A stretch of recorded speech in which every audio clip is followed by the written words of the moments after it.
Welcome to this explainer. Today we're going to absolutely master electricity for your KCEB exams, and we're going to build that knowledge step by step.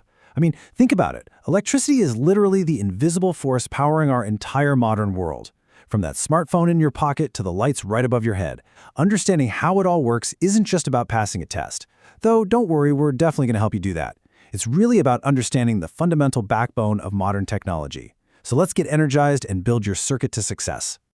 Here is our roadmap to mastering the circuit. We've got 1. The spark, 2.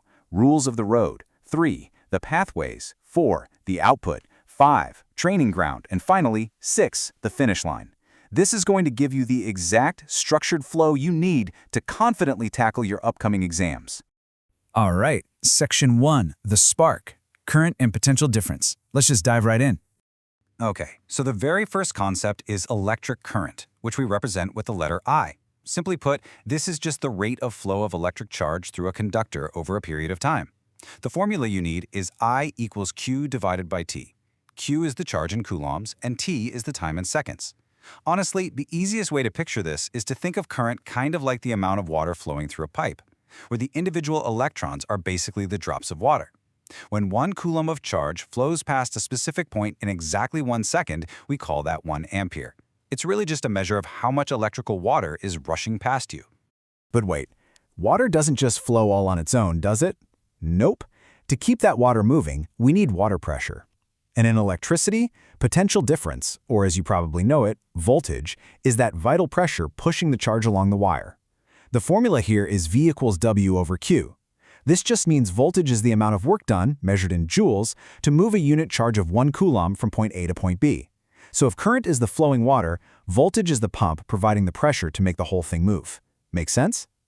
Moving right along to Section 2, Rules of the Road, Ohm's Law and Resistance. Now, take a look at the data we have here, because what's really cool is how it visually proves a massive fundamental rule. Look at the numbers. When the current is 3 amps, the potential difference is 30 volts. When the current goes up to 4 amps, voltage goes to 40. You see the pattern, right? As current increases, the potential difference increases proportionally. If you divide voltage by current in literally every single row here, you get the exact same constant number, 10. Boom. This brilliantly establishes Ohm's law, which tells us that potential difference is directly proportional to current, giving us that absolutely famous equation, V equals IR. Okay, so what about that constant number 10 from our table? Well, that brings us to R, which stands for resistance. Resistance is simply the property of a conductor that naturally pushes back or opposes the flow of electric current, and we measure it in ohms. Let's go back to our plumbing analogy for a second. If voltage is the pressure and current is the water, resistance is how narrow the pipe is. The narrower the pipe, meaning the higher the resistance, the harder it is for that electric current to squeeze through. All right, exam gold alert. You're almost certainly going to be tested on the factors that affect resistance, so write these down. There are 4 main ones. First up, length. A longer wire has more resistance simply because the electrons have to bump their way through way more obstacles. Second is cross-sectional area, and this one is inversely proportional. So remember this for your test. A thicker wire has a larger cross-sectional area, which acts just like a wider pipe, lowering the resistance and letting the current flow way more easily. Third is the actual nature of the material itself, which we call resistivity. And fourth is temperature. Basically, as a wire gets hotter, its resistance tends to increase. Next up, Section 3, the pathways, series versus parallel circuits. Let's see how this all connects. So how we arrange our electrical components changes literally everything about how they operate, and this perfectly illustrates the difference between our 2 main options.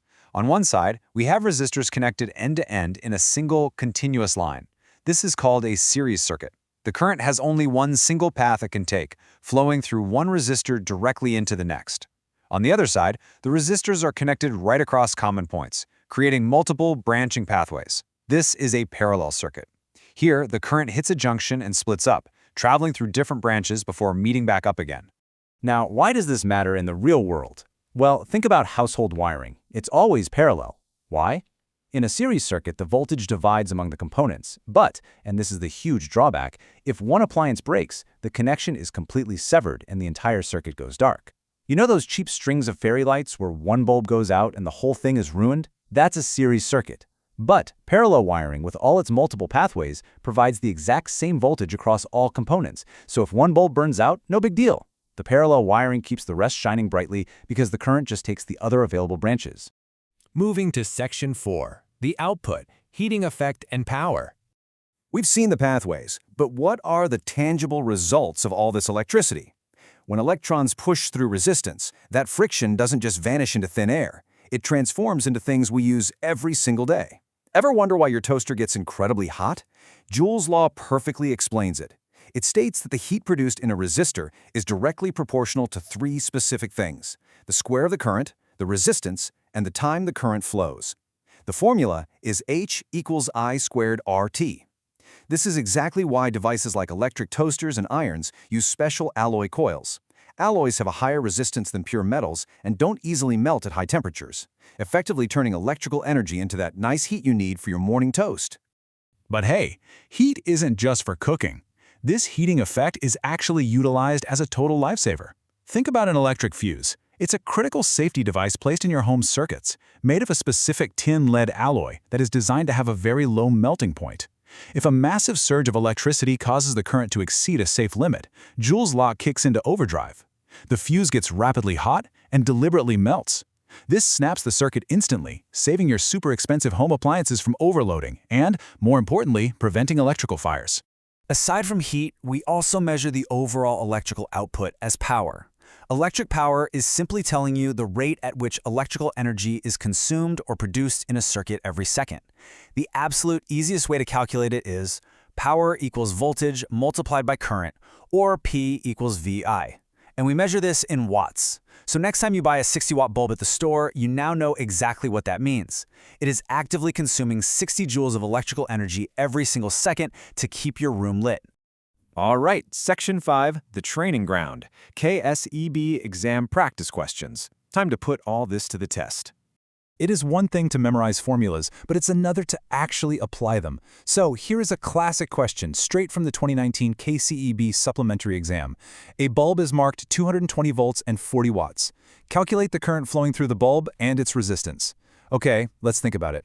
We are handed the voltage, which is 220, and the power, which is 40, and from that, we need to find two entirely separate things, the current I and the resistance R. Now, don't let the math freak you out. We're just going to break it down into simple, manageable steps. Formula, substitution, result.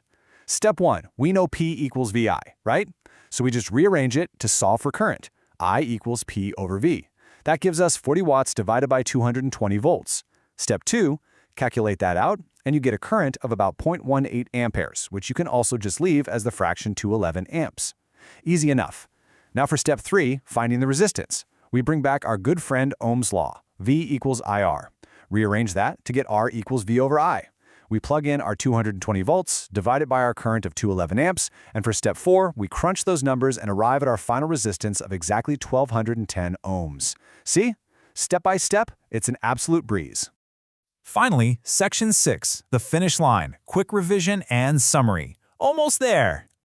We have covered a massive amount of crucial material today, from the flow of tiny electrons to calculating real-world resistance.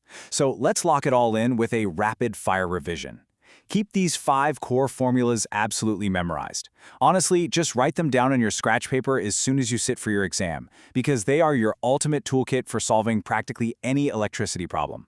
Current is charge over time. Voltage is work over charge. Ohm's law beautifully ties them together. V equals I times R.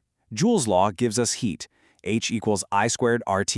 And finally, power is voltage times current. If you know these 5, you can navigate any circuit diagram they throw at you. As we wrap this explainer up, I want you to remember what we talked about at the very start. You aren't just sitting there memorizing dry facts from a textbook, you are learning how to harness the literal power of the modern world. Every single time you flip a light switch, you are commanding the physical laws of nature. You've got the knowledge now, and you've seen exactly how these formulas work in action.